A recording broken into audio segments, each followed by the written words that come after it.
André Martins, não é? Eu acho que a gente também um amigo. André, o André é membro do Núcleo de Ética Aplicada no BEA, né? Da Universidade Federal do Rio de Janeiro. É professor dos programas de pós-graduação em filosofia do PPGF e em bioética PPGBios da UFRJ. Doutor em filosofia pela Universidade de Nice, sob orientação de Clément Rosset, com pós-doutorado sênior em filosofia pela Université de Provence.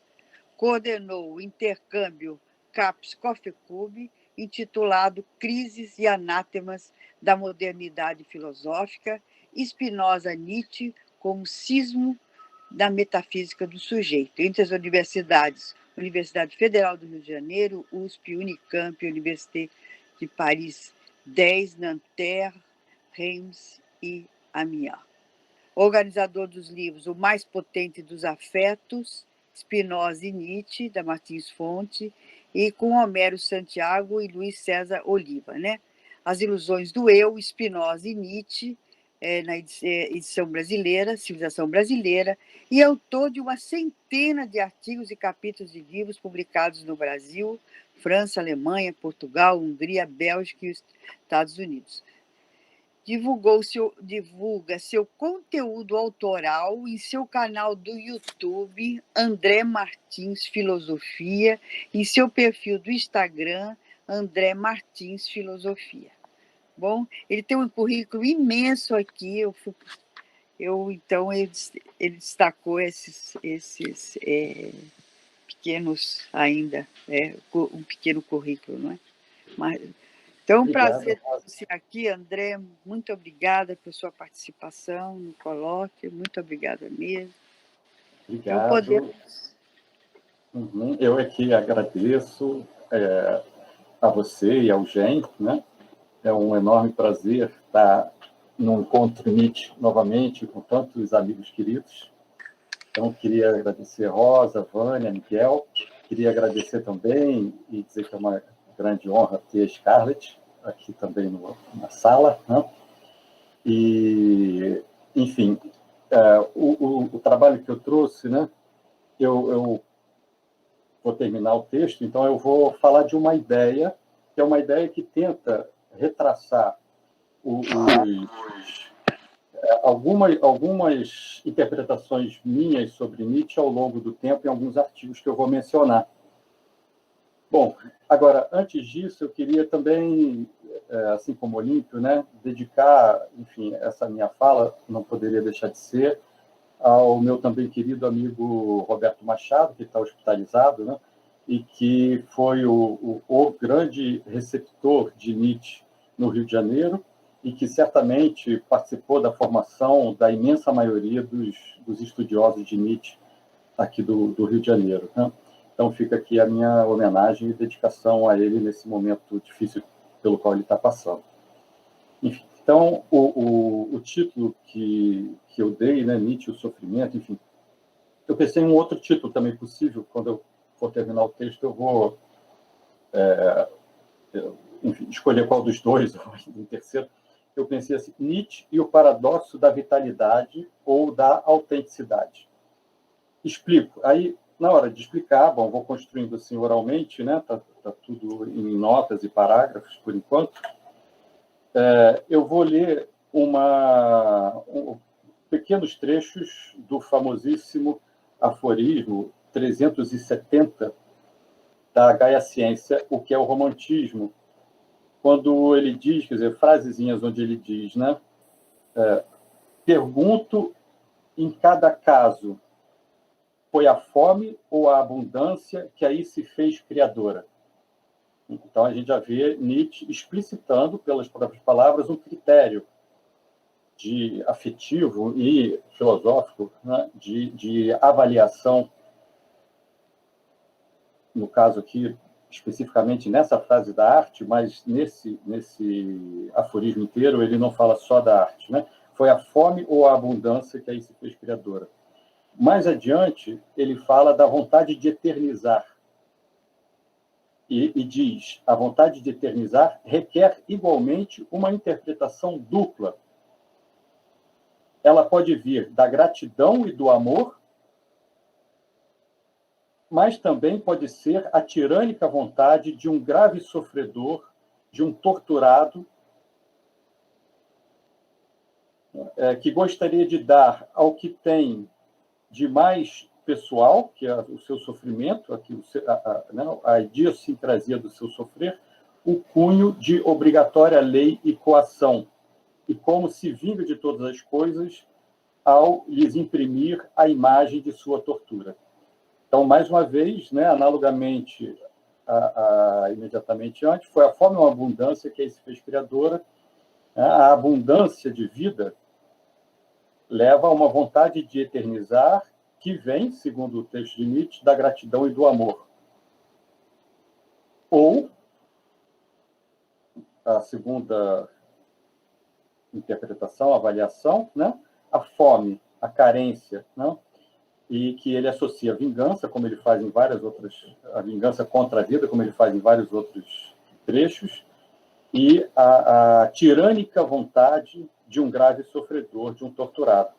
E ele termina esse aforismo, diferenciando uma origem afetiva da criação, como nomeando como um pessimismo romântico, e o que ele faz, o elogio, ele nomeia como um pessimismo dionisíaco.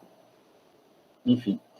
Então, eu separei esse trecho, essas frases desse aforismo, para exemplificar, lendo as palavras do próprio Nietzsche, essa diferenciação que, claramente, para quem estuda Nietzsche, acompanha a obra inteira de Nietzsche.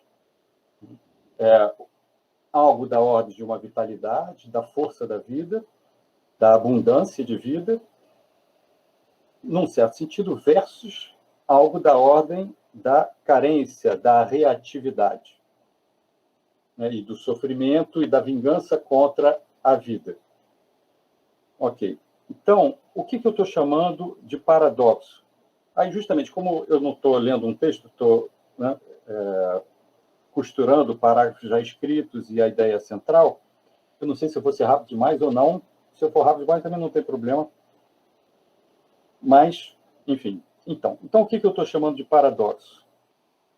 Porque se a gente considera, como eu proponho que a gente considere, e trouxe isso, enfim, em alguns artigos meus, mas, vamos lá, em particular, vou até mencionar um, no GEM, no último encontro do GEM ao qual eu participei, que aconteceu presencialmente, na época, na Universidade Federal Rural do Rio de Janeiro, a convite sempre, claro, da Scarlett, e também a época do Danilo Bilatti, que eu estou vendo que está aqui na sala também, em 2018. E naquele texto, justamente, eu tentei apresentar um estudo que mostra a presença do trágico, do sentimento trágico, do conceito do trágico nietzschiano e do dionisíaco, entendendo que esses dois termos, em geral, se confundem, ao longo da obra do Nietzsche, passando por todas as suas fases, enfim. Então, é mais ou menos dentro dessa ideia, eu estou aproximando a ideia de uma afirmação da vida, do sim incondicional à vida, do amor fati, e o próprio sentimento trágico, e também o próprio pensamento do eterno retorno. Essa junção, ela me parece que fica mais clara, ou pelo menos sintetizada, no Assim Falou Zaratustra. E eu vou trazer isso também, porque justamente, já adiantando, eu vou retomar um artigo que eu publiquei no Cadernos Nietzsche, em 2009, e que depois a Rosa juntou, esse meu artigo foi incluído no livro que a Rosa organizou, Leituras de Zaratustra, e o cerne do meu questionamento atual, que eu estou chamando de paradoxo, é um passo além do trabalho que eu desenvolvi, de uma palestra que eu dei em 2014 na Universidade Nova de Lisboa, a convite do João Constâncio, e que foi publicado pela Scarlett Martin e pelo João Constâncio, no livro que ela organizou em Lisboa, Nietzsche e a modernidade, né? Sujeito, decadência e arte. E, enfim, então eu vou mencionar esses dois livros. Então, o que eu estou chamando de paradoxo é o quê? Então, agora falando livremente. A ideia do sentimento trágico e da afirmação da vida enquanto sim incondicional já está dito, né? A ideia de não desviar o olhar, nem mesmo da feiura da existência do ser humano, né? Isso contém um paradoxo que lembra um pouco, não é a mesma coisa, mas que lembra um pouco o famoso, na filosofia anglo-saxã, o paradoxo da tolerância, não? Lembra? Bom, mas em que sentido? Porque o sim incondicional, ele significa o sim ao ser humano, ao humano, à vida, que inclui aqueles, ou a afetividade que quer se vingar da vida. Então, se, como a gente viu de uma forma bem explícita nesse aforismo da Ciência, né? Se Nietzsche deprecia aqueles que querem se vingar da vida, os que criam pela fome, pela carência, os ressentidos, né? O ressentimento, aqueles que criam pela abundância, essa criação pela abundância, como ele mesmo menciona, por isso que eu acho interessante essa passagem da Ciência, que criam pela generosidade e pelo amor, esse sim incondicional da vida, ele, aí é que eu diria, paradoxalmente, inclui, né, aqueles que Nietzsche está colocando como aqueles que ele avalia negativamente, né? Então, se o sim é incondicional, se, né, eu não vou desviar o olhar, né, do negativo, isso significa que se a afirmação é incondicional, a afirmação ela inclui um sentimento trágico de afirmação não só do prazer, mas também da dor. Não só da vida como ela deveria ser, e mais uma vez, eis o paradoxo, porque a vida como ela deveria ser é justamente o princípio metafísico que norteia aquilo que Nietzsche critica, uma negação da vida real, da vida do único mundo que é sensível, em prol de um ideal de outro mundo, ou de outro homem, ou de outra afetividade idealizada como possível de forma absoluta. O próprio Nietzsche, como eu mostro, né, esse já era um pouco o tema de reflexão, né, do livro que a Scarlett organizou, com João Constâncio. O próprio Nietzsche, no Et Homo, em vários momentos, né, e eu cito um deles, né, ele inicia um parágrafo dizendo: sou um decadente, mas sou também o contrário de um decadente. Então, essa frase de Nietzsche, e ainda é interessante que ele não fala sou o contrário de decadente, mas também um decadente. Não, sou um decadente, né? E ainda por cima, nessa frase, ele não coloca a adversativa, ele não põe mas, sou um decadente, vírgula, sou também, ou seja, é uma adição, é uma conjuntiva e não uma adversativa, e também o contrário de um decadente. Ele começa dizendo que ele é um decadente e também o contrário. Então, isso fica muito claro, no meu entender, na minha leitura, o que o próprio Nietzsche quer passar com sentimento trágico e amor fati. E justamente é o contrário, mais uma vez o paradoxo, apesar das críticas e das críticas veementes, é também o contrário de uma polarização. Isso dialoga, né, essa minha compreensão dialoga também com a ideia da famosa inversão do platonismo ou reversão do platonismo. Não? Pegando o fragmento póstumo de 1870-71, 756, o termo em alemão que Nietzsche usa, né? Minha filosofia, Ungretetar. Bom, não sei se eu estou pronunciando corretamente, platonismos, né? O platonismo, enfim, invertido, revertido, né? E nesse fragmento póstumo, ele coloca justamente, assim como em várias outras passagens dos textos publicados em vida, né, essa assunção da vida e do corpo e da sensorialidade em contraposição aos ideais platônicos, metafísicos e do além de negação da vida. E o que me parece, e que é justamente, então, o meu fio condutor, a minha hipótese, né, a minha leitura, é que existiria em Nietzsche, dentro dessa ideia de paradoxo, um momento não cronológico exatamente, mas um momento conceitual ou filosófico de inversão e um momento de transvaloração, de reversão ou de transvaloração.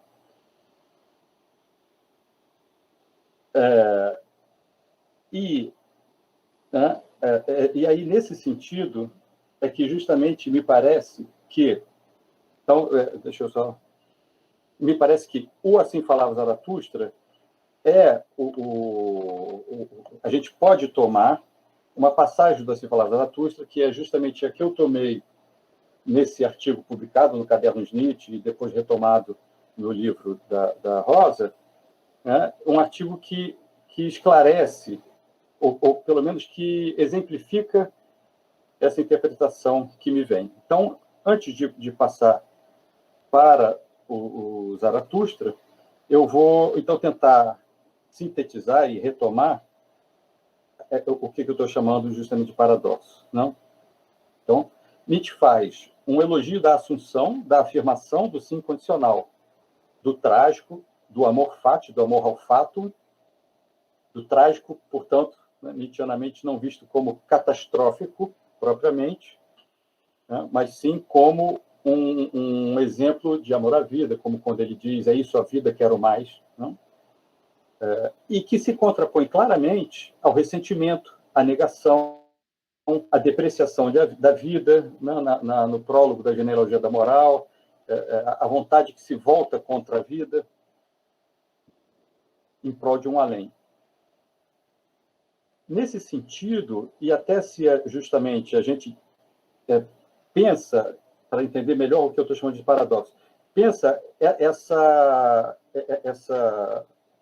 enfim, dualidade, tendo em vista algumas passagens de Nietzsche, a gente poderia dizer assim, que existe na metafísica platônica e pós-platônica e do cristianismo uma consideração, uma concepção do bom como o ressentido, o que é bom por culpa, o que justamente deseja, como a gente leu no aforismo 370 da Gaia Essência, que busca perpetuar, eternizar um moralismo, uma moral de vingança contra a vida e contra o corpo.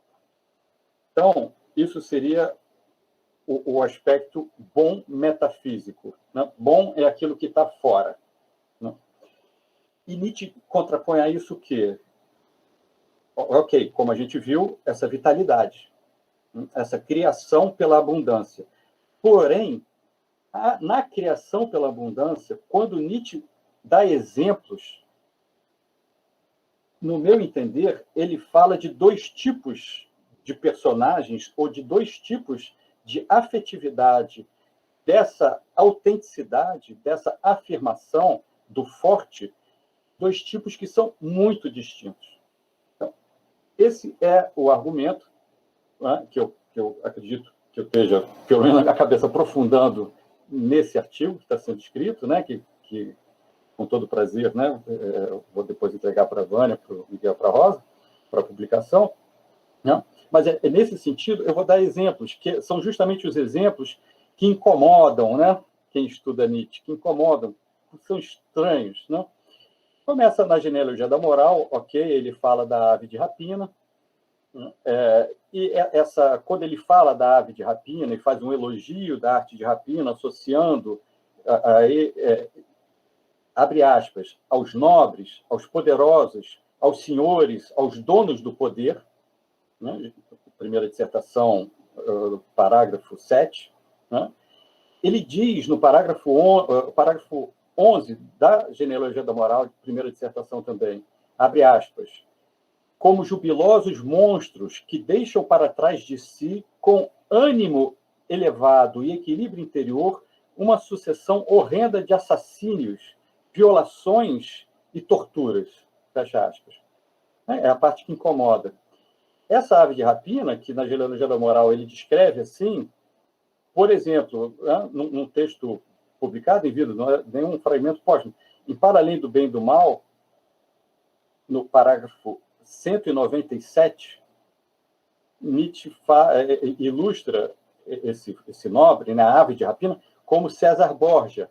César Borgia, enfim, um pouquinho de história que a gente possa saber, sabe que ficou famoso historicamente, né, por promover assim nos conflitos, nas guerras, né, vamos fazer uma reunião de conciliação, aí quando os nobres e guerreiros e líderes da guerra adversários se reuniam para reunião de conciliação, ele fechava tudo e assassinava todo mundo.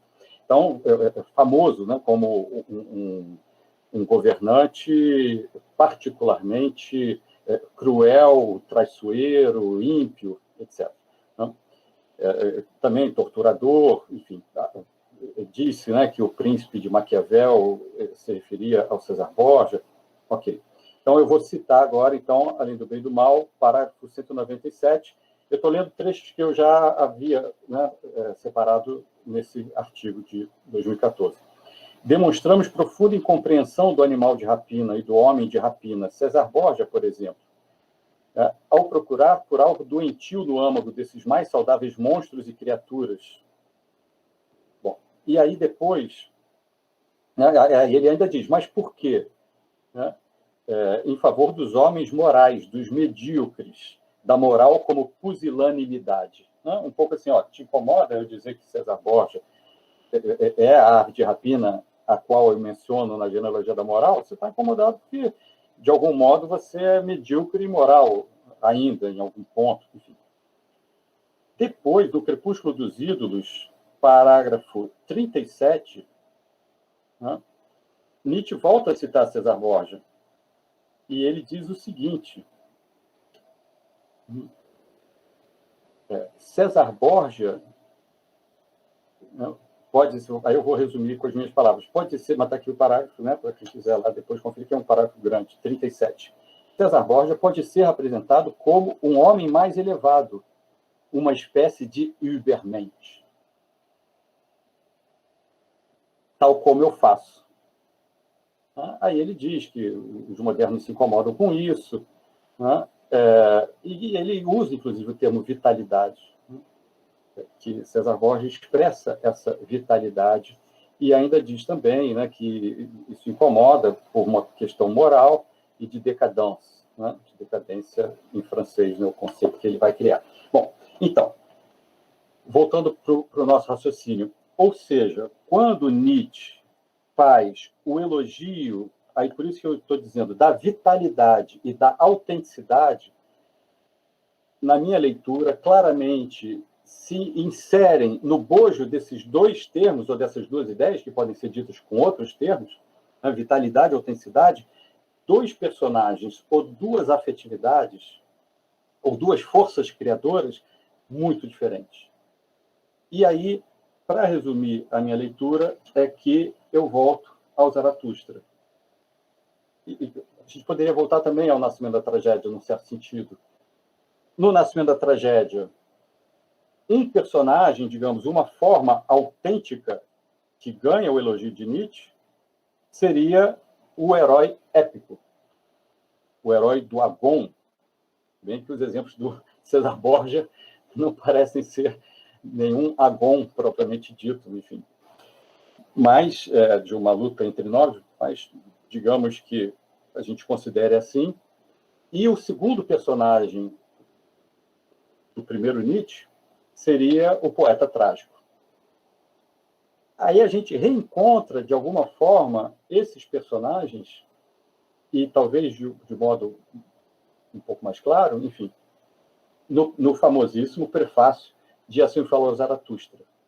Então, eu diria que o camelo do Tu Deves claramente é esse outro lado que Nietzsche critica de forma muito clara e que corresponde ao alvo da crítica de Nietzsche nesse aforismo da Gaia Ciência 370.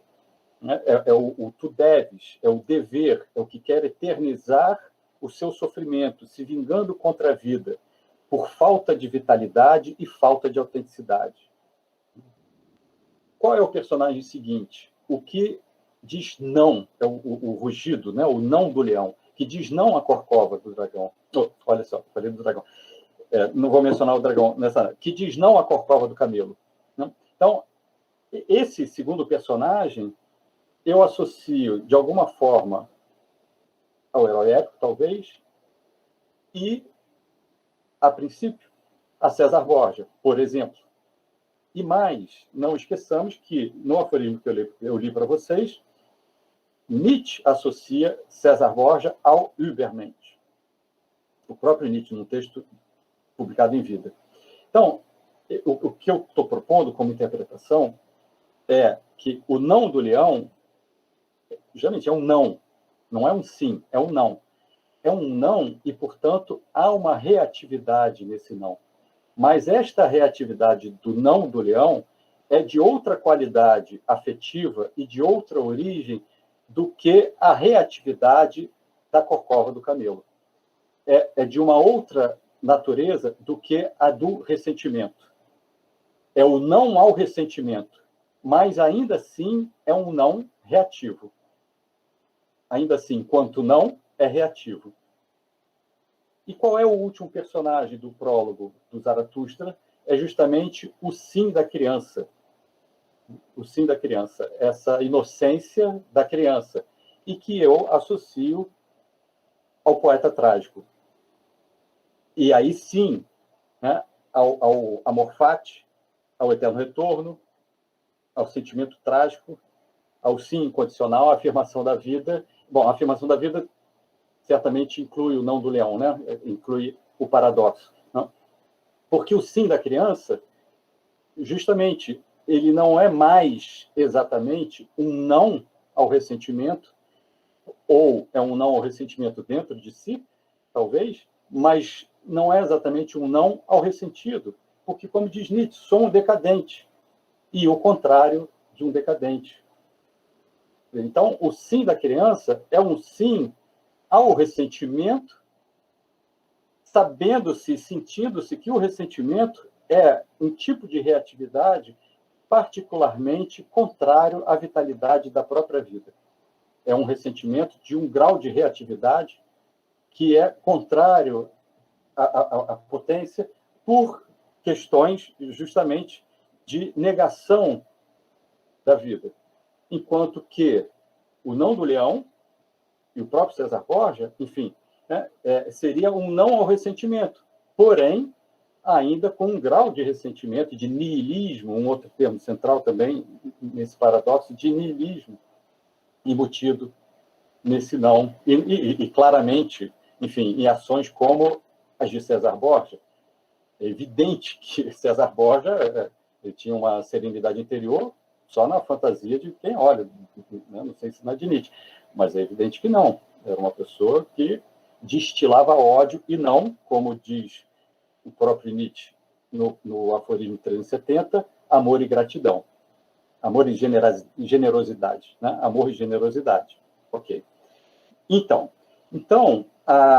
aí para finalizar a minha fala, eu vou justamente retomar esse texto de 2009 que eu publiquei no Cadernos Nietzsche, para mostrar como que eu acho, né, dentro dessa costura desses meus vários textos em vários períodos, né, da minha reflexão sobre Nietzsche, como que eu acho que o Zaratustra, numa leitura um pouco panorâmica e em duas passagens específicas, ilustra essa minha interpretação. Então, primeiro ponto. é uma observação que, inclusive, né, Roberto Machado aponta, para a qual Roberto Machado aponta, no belíssimo livro dele, Zaratustra, uma tragédia nietzschiana, né? Zaratustra passa os 3 livros que foram escritos de forma muito próxima um do outro, né? Ele passa os 3 livros criticando os humanos demasiadamente humanos, criticando o próprio homem, o próprio ser humano, e anunciando a vinda do Übermensch, do super-homem, do além do homem, né? Anunciando a vinda do Übermensch. O livro 1, livro 2, livro 3. Então, ele vai criticar o homem superior, o sacerdote, o adivinho, o burro. Ele critica vários personagens, né, que encarnam justamente formas do niilismo, formas do ressentimento, formas da fraqueza humana. E Zaratustra, nesses 3 livros, que anuncia o super-homem, né, inicia-se o Assim Falou Zaratustra, ele descendo da caverna, ele se enoja com esses personagens e resolve voltar para a caverna. Volta lá para o alto da montanha.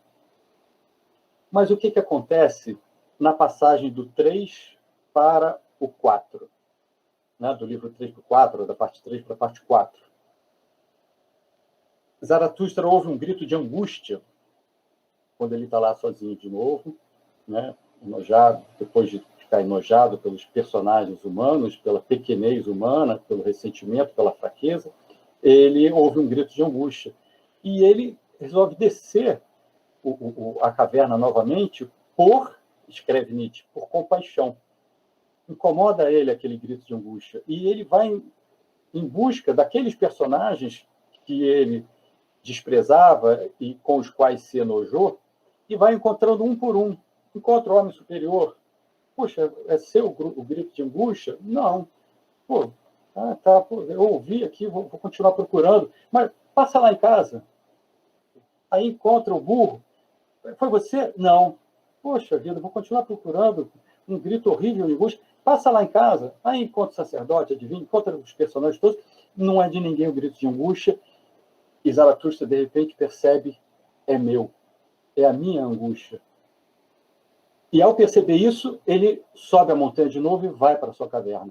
Só que, quando ele chegou lá, todos aqueles personagens desprezíveis que ele falou, passa lá em casa, já estão lá, antes dele chegar. E estão fazendo uma festinha.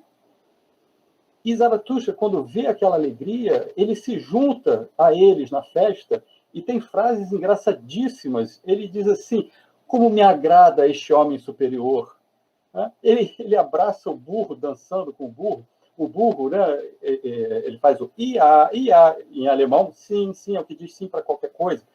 Ele abraça o burro e o burro fala, ia, ia, sim, sim. E Zaratustra diz, nunca ouvi palavras tão sábias. Enfim, aí o paradoxo. É só neste momento que o sentimento trágico se faz presente.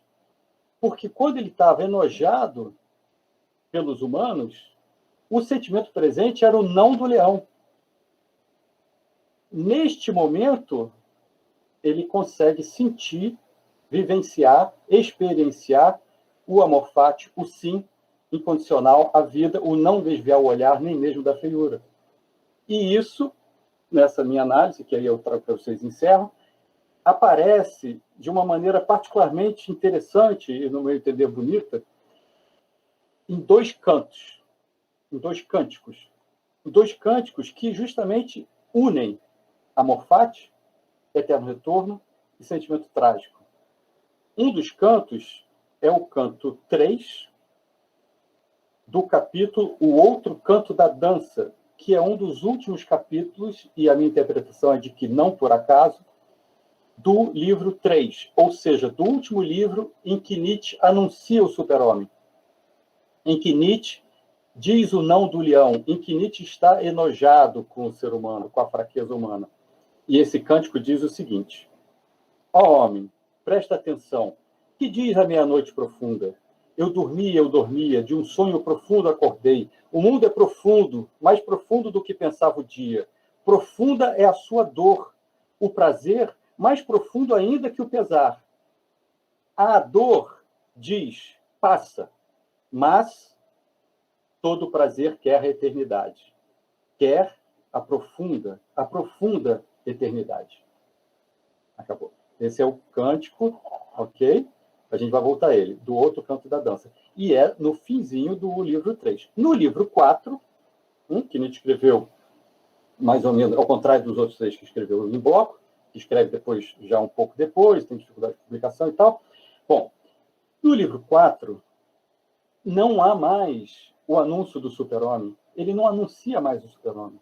Então, no livro 4, não só ele não se enoja mais com a fraqueza humana, no livro 4, ao contrário, ele dança e se diverte com os fracos, né?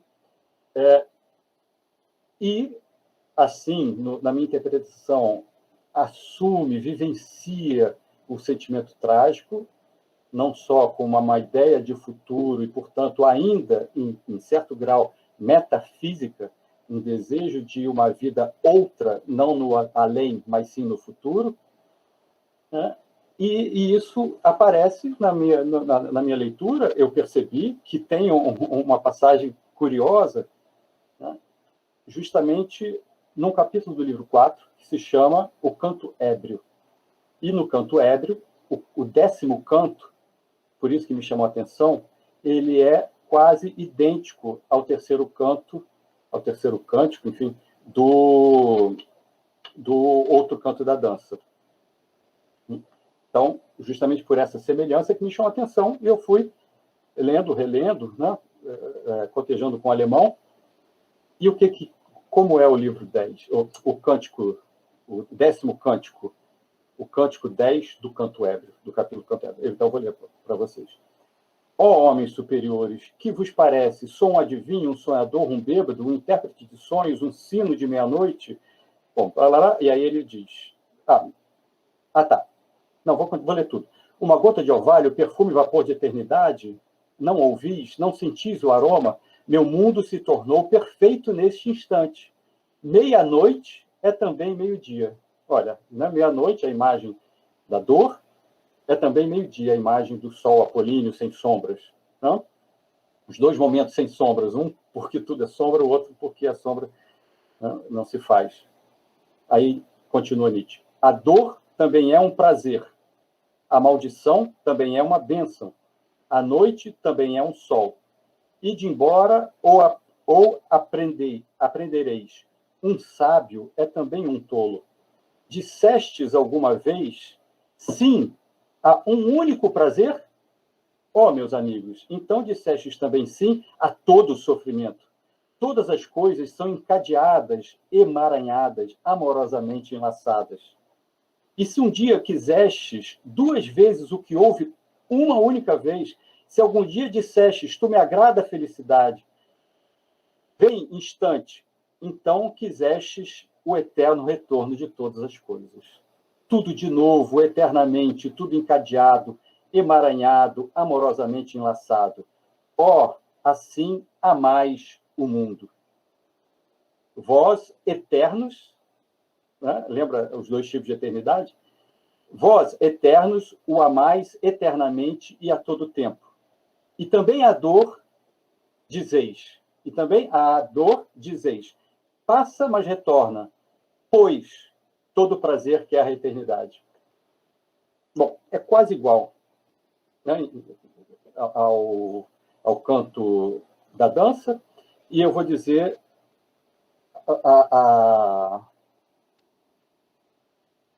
uma mudança que ocorre e que, no meu entender, enfim, sintetiza essa passagem do livro 3, que mesmo assim se dá ao final do livro 3, portanto, para além do 1, do 2 e do próprio 3, e o livro 4. No livro 3, Nietzsche diz, no Canto da Dança, a dor diz, passa, mas todo prazer quer a eternidade. Mas, é adversativa, ok? Mas, né? A dor diz, passa, mas todo prazer quer a eternidade. Então, puxa, que pena, a dor tem que voltar. No livro 4, ele diz, a dor, dizeis, passa, mas retorna, pois. Né? Não é mas todo prazer quer a eternidade, é pois todo prazer quer a eternidade. Né? Quer dizer, então, claro que a gente pode não ler dessa maneira, mas juntando com essa leitura que eu faço do livro e hoje trago, né, essa interpretação da filosofia do Nietzsche como um todo, essa mudança do mas para o pois, no meu entender, inclui esse paradoxo da autenticidade. Existem duas formas de autenticidade, uma autenticidade ainda reativa, que é a do mas, e uma autenticidade, aí sim, propriamente trágica, que é a do pois. E encerro aqui, então, a minha fala. Um prazer compartilhar, enfim, meus estudos e pensamentos atuais sobre Nietzsche com vocês. Muito grata, André, querido, pela sua belíssima fala. Eu agora, Vânia ou Miguel, o seguinte, eu estou com esse celular e eu não sei ler, não consigo ver aqui as perguntas do chat. Eu sou bem dessa coisa de tecnologia para mim. Então, se vocês puderem ler, Vânia, se você puder ler as perguntas... Sim, né? Então, tá, posso ler, sim. A internet está voltando e apagando, mas... Bom, tem uma pergunta aqui, longa. Nietzsche propôs o além do homem como aquele que alcançaria a transvalação na sua desconstrução da metafísica de Platão à modernidade. É uma pergunta, professor Olímpio. Diógenes, não seria Diógenes o começo da tentativa de transvaloração? Em frente? Como? Então, vou em frente. Vou fazer o seguinte, sabe, Vânia? Eu já dei uma espiada no chat, tem uma questão da Cristina, uma questão do Éder, que se articulam com essa que você acaba de anunciar. Eu vou tentar enfrentar os problemas em conjunto, uma vez que o pessoal teve muita argúcia para ir no nervo do problema. Né? A Cristina pergunta lá, né, distâncias, né, diferenças entre Nietzsche e cinismo, e o Éder pergunta extensão da natureza. Bom, eu acho que para começo de conversa, né, o principal ponto em aberto nessa elaboração é justamente a extensão do campo da natureza e os modos de sua relação com a cultura. Igual foi dito, são complexos e tal, mas o que mais interessa aqui acho que a chave, né, para a gente avançar em relação a esse problema é pensar o estatuto da necessidade. A gente lê no Nietzsche, né, que eu quero ver, deixa eu ver aqui, quero cada vez mais aprender a ver como belo aquilo que é necessário. Portanto, né, eu acho que quem está interessado nesse tipo de assunto tem que se dedicar à determinação dessas relações possíveis entre natural e cultural, de modo a articular, né? De modo a ver com alguma sutileza, né? O que pode ser dito necessariamente, o que pode ser dito contingentemente e assim por diante. Quer dizer, a gente tem que entrar com os modais aqui para pensar como é que dá para tornar natureza e cultura coextensivos, né? Natureza e cultura abrangem o mesmo domínio. Então, a gente tem que, de novo, não tem nenhuma receita, eu acho isso muito, muito estimulante, né? Seja no Nietzsche, seja no cinismo, seja em qualquer outra filosofia ocupada com isso, ou você preconiza um fechamento causal duro, e isso aí te impede, né, de pensar o que eu chamei de natureza proteiforme, né, da nossa condição, ou você fecha numa causação absoluta, ou então você abre para esses experimentos. Quer dizer, a destacar, portanto, e aí eu aceito a terceira ponderação, né? Sim, Diógenes pode ser uma espécie de proto-afirmador, né? Na medida mesmo em que a pesquisa do cara, o interesse do cara, a prática e o exercício do cara que fazem a sua pesquisa e a sua doutrina, né? São práticas e exercícios em cima da necessidade. Quer dizer, até onde convém, até onde é desejável, né? Funcionar segundo impulsos fisiológicos, até onde esses impulsos se transfiguram em impulsos culturais e vice-versa. Quer dizer, pensar em processo, né? E não pensar em instâncias, em última análise, né? Deixa eu só retomar o que diz o Éder aqui. Deixa eu ver, né? O tempo, né? Vamos abreviar. Bom, então está dado o recado. Não vou me estender muito sobre isso por conta do problema do tempo. Em todo caso, eu agradeço muito ao Éder e à Cristina, principalmente, porque eu convivo com essas questões o tempo todo.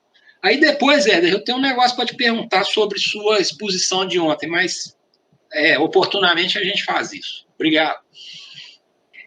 Para a professora Fernanda, Maria Lúcia Catiola, diz aqui, você poderia me esclarecer se a hipótese da filosofia como arte nos ensina sobre a leitura que faz o jovem Nietzsche de Schopenhauer, a saber, o fato que a razão vem depois, e o que o socratismo poderia referir-se à leitura que ambos fazem de Kant?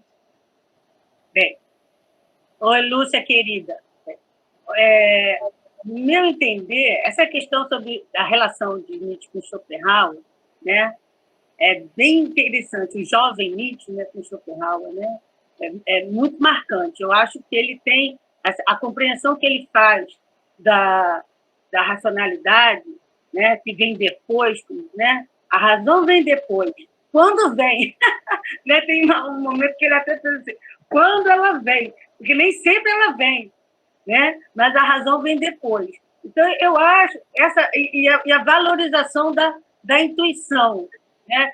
No meu entender, tem muito a ver com Schopenhauer. Esse aspecto aí, eu acho que ele faz essa herança, né? Não sei dizer com toda certeza, mas eu acho que é muito forte a influência de Schopenhauer, né? A valorização da intuição, né? Mesmo que Schopenhauer não sei se ele já falou sobre intuição mística, né?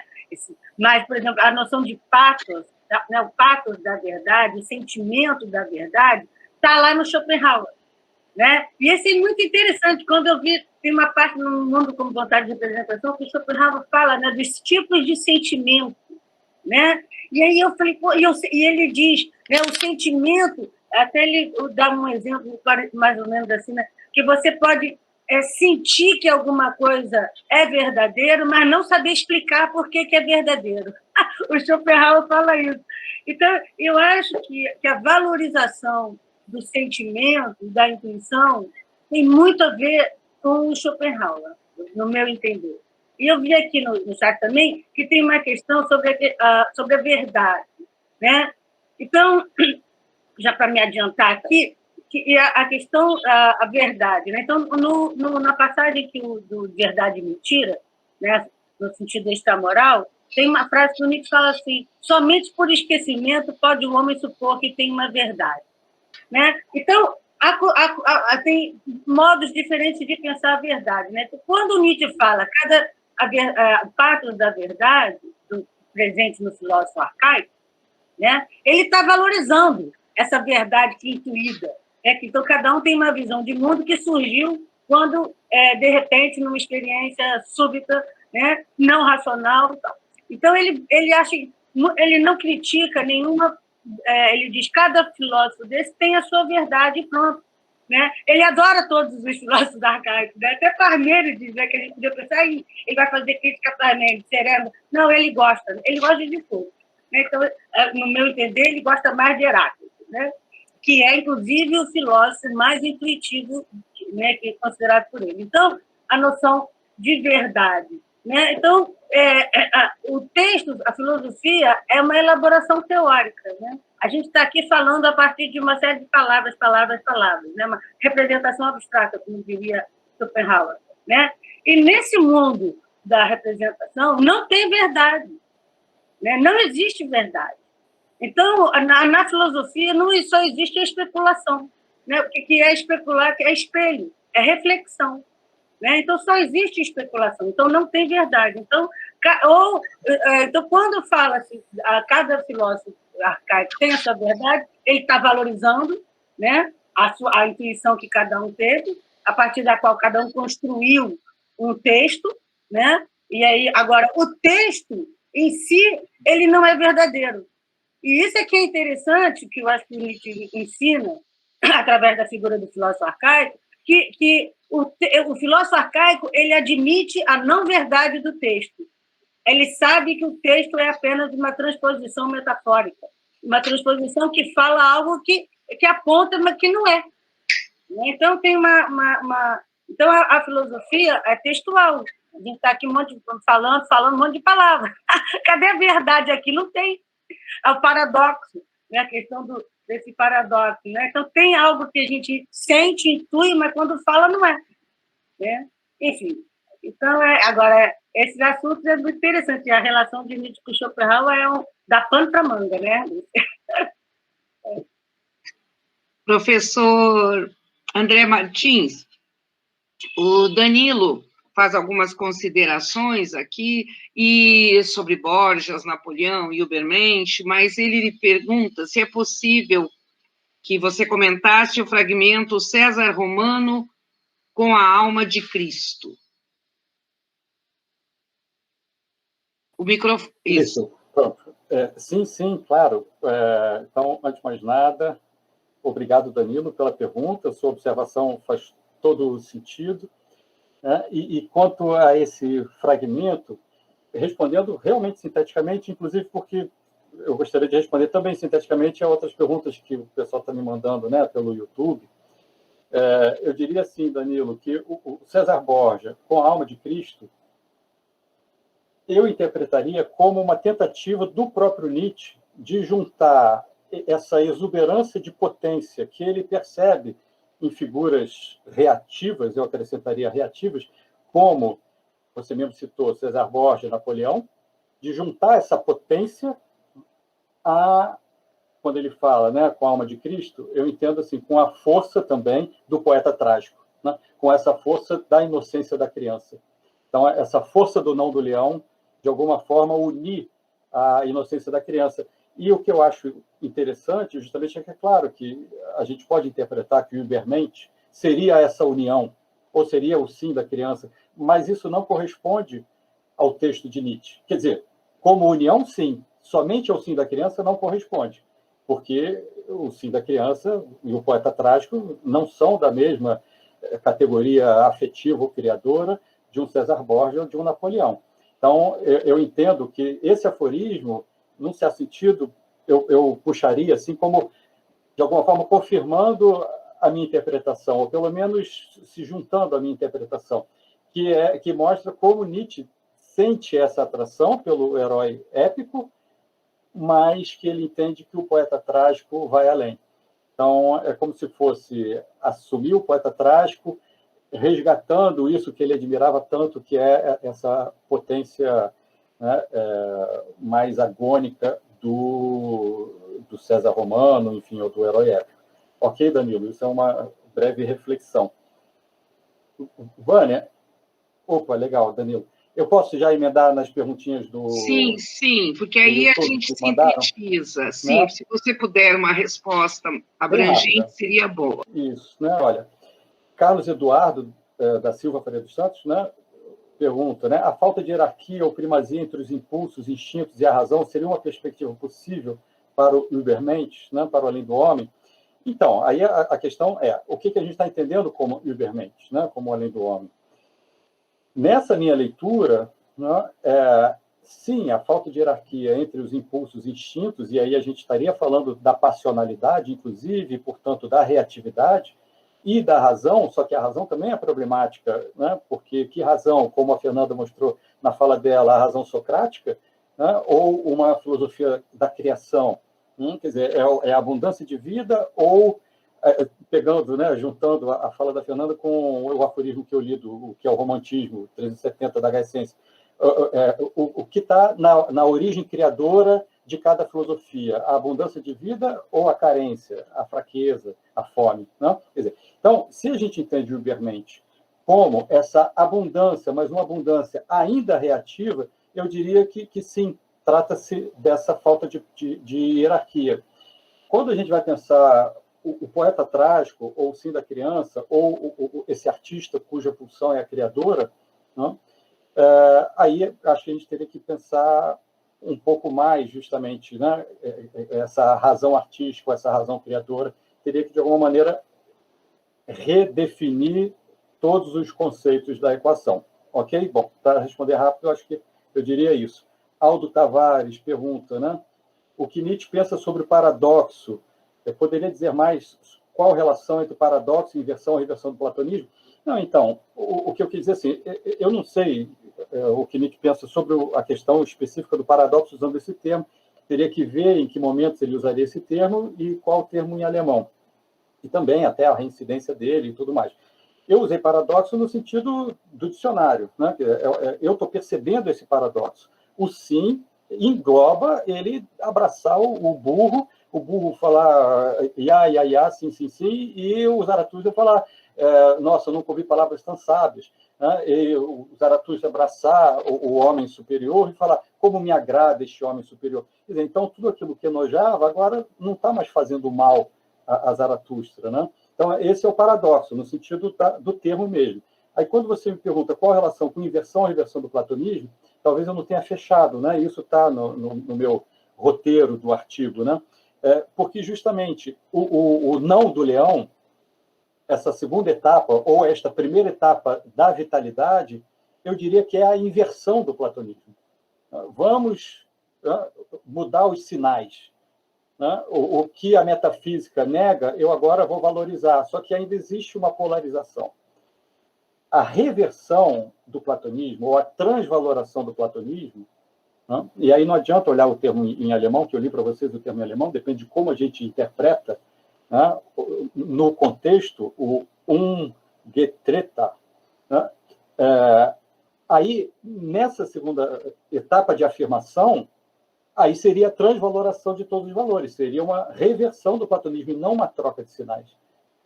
Daí o paradoxo, ok, Aldo?